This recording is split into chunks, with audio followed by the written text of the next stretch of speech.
I just thought the homily was enough.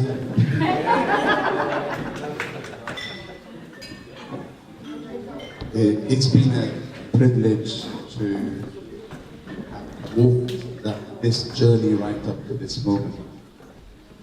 And I see that it was divine providence that we met. The first Easter that I celebrated, you were there, both of you, the first time you were introduced. Joseph was trying to get me back home. I closed my eyes as we arrived.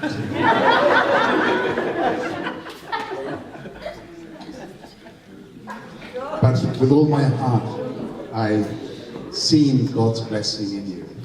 And what God continues to do with you, may He bring fulfillment in joy, in peace, and in fruitfulness.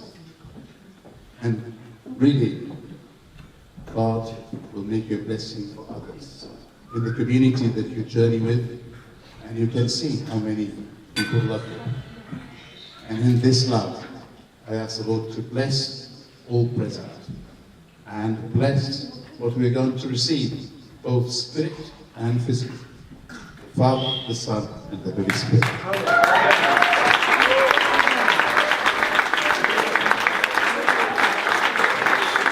Now we're going to have the best man look to say a few words.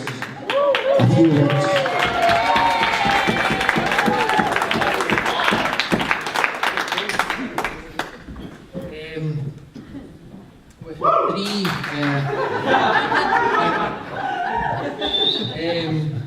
We've had three very nice speeches. I don't know if this one's going to be as nice. Look, I'm the best man. And it's funny, I listened to the speeches, and Emma's dad spoke about how some of his fondest memories of Emma is when she was young and when she was on your shoulders.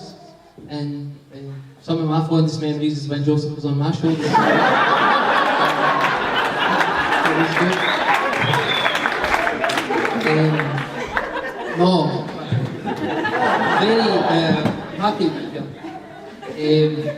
I was nervous for this last speech for about 2 weeks. I've had about 6 drinks, so I'm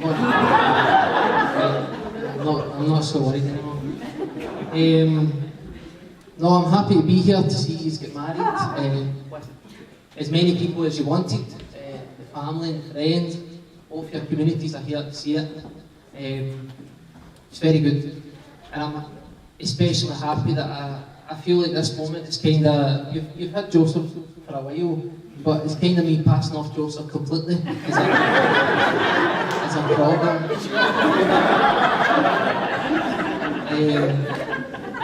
They had the vows and they had the speeches, and they're married, they're husband and wife, but nobody mentioned that Emma is completely full-time Joseph's translator now. I mean, this isn't about me, but the only real job I've had for the past 5 years is translating for Joseph. It's been good, and it's good that you mentioned his driving as well, because now you are as well full-time his passenger seat driver that he needs. So it's good. I'm happy to be here, and I think that it's good to just speak a wee bit about Joseph. Emma's dad spoke a wee bit about Joseph, but it was all a wee bit too nice. No, it was good. So I just thought I would spend, just share a few memories of Joseph that maybe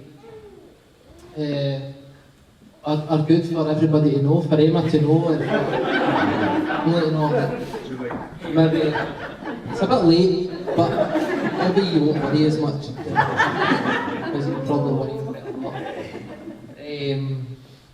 No, but Joseph said in his speech that he'll protect Emma, he'll provide for Emma, and he'll always put Emma first.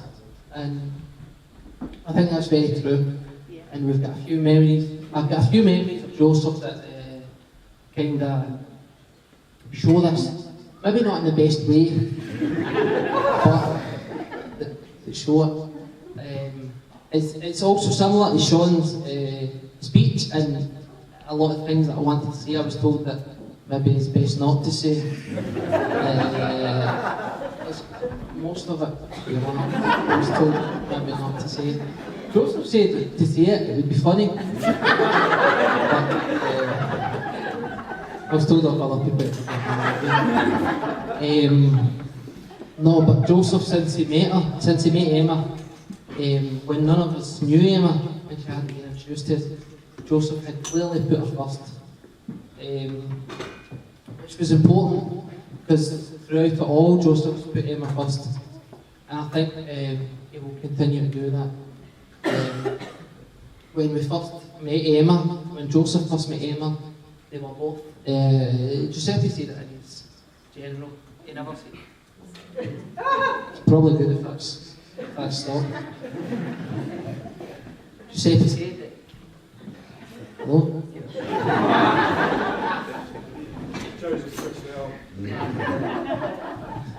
That'd be good. That they were both in different parts of their life, difficult parts of their life, whatever. And I said to Joseph, with everything you've got going on in your life, with all the relationships, whatever, you should stop talking to this girl so much. Because it's not a good idea to talk to this girl so much when you've got everything else going on. So then the next day, Joseph said, yeah, I understand, I'll stop. That's a good idea. And the next day, I spoke to Joseph and I said, right, so did you tell the girl, which was Emma, are you going to stop talking to her so much? Are you going to stop spending time with her? Is she basically out of his life? And he said, no, instead, I broke up with my other girlfriend and stopped talking to everybody else.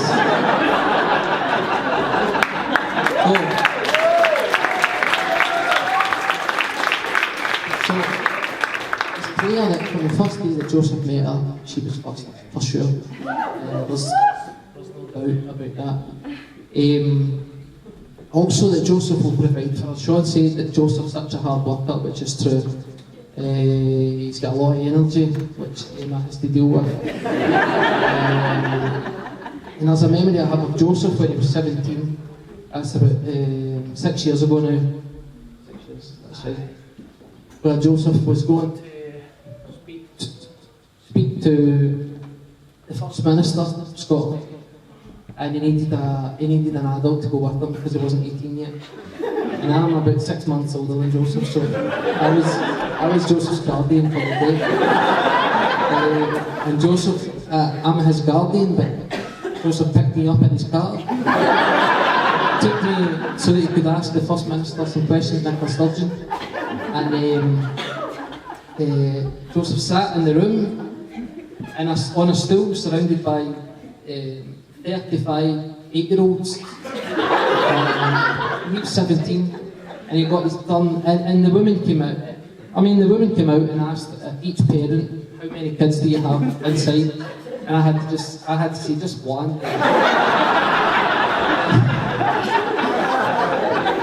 The adult here in me, in the front row.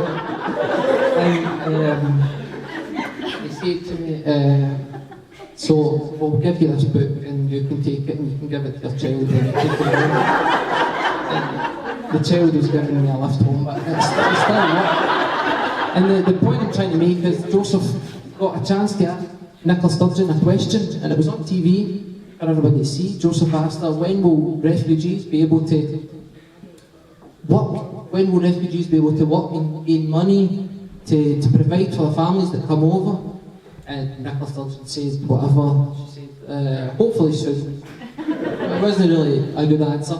But then Joseph came out and it was good, and the sandwiches and the cake started coming, and I was quite, at that point I was quite happy. But then Joseph said, no, sorry, we need to leave because I've got work in 5 minutes. And Joseph, as a refugee without a visa, he just asked the First Minister when he'll be able to work. He'd work 5 minutes later. So he took a plate and we left. No, but it's true, he'll work every day of his life until he dies, for sure. He'll protect you, that's also true. Joseph, one day, Joseph got into a fight with two people that are here to protect the doorman of his student accommodation. I think both of them sit there somewhere. Joseph, the maid of honour. Joseph punched the maid of honour because he thought his doorman was being disrespected.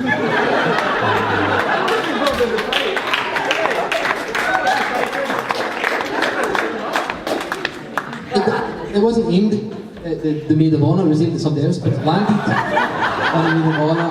And if he's willing to do that to protect his doorman, I'm sure that he'll protect his wife. So you don't have to worry. What else did I want to say? I think I don't want to say too much because it could get messy. Exactly. No, but you shouldn't worry too much. Today's been beautiful. The communities, the family have done everything to make the day beautiful. We were going to... Everything has went, I think, as planned. I mean, there was some mess up with tables and the amount of people that were allowed. There's 100 people here that are here to love you and to look after you as a couple. 50 more are outside waiting to get in. And as the spies leave. So I think today you should be very happy. We've done everything. You've done everything today. The ceremony was beautiful. We've done everything that we wanted to do. When it was ending and you were leaving, we were going to throw... Emma's mum threw some confetti. We were going to throw some confetti or some rice, but we thought with half the marriage being Asian, throwing rice would be... it would either be a hate crime or it would start a scramble. So there you go. Emma's got the rice ropes set in the house. I was told I was allowed one racist joke. I had to make it a bit rice.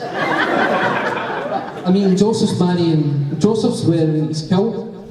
He found us 6 years ago in the squares, and he's loved Scotland. Almost 7 years he found us in the squares. He loves Scotland.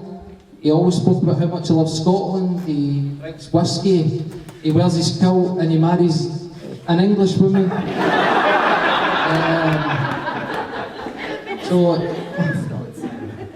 But I just found out that you go to Scotland quite often, so it's not as bad.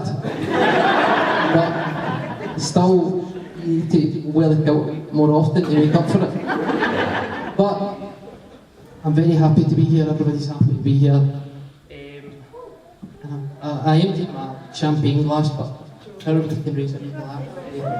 Joseph toasted to his wife, and we can raise a toast to the husband and the wife today.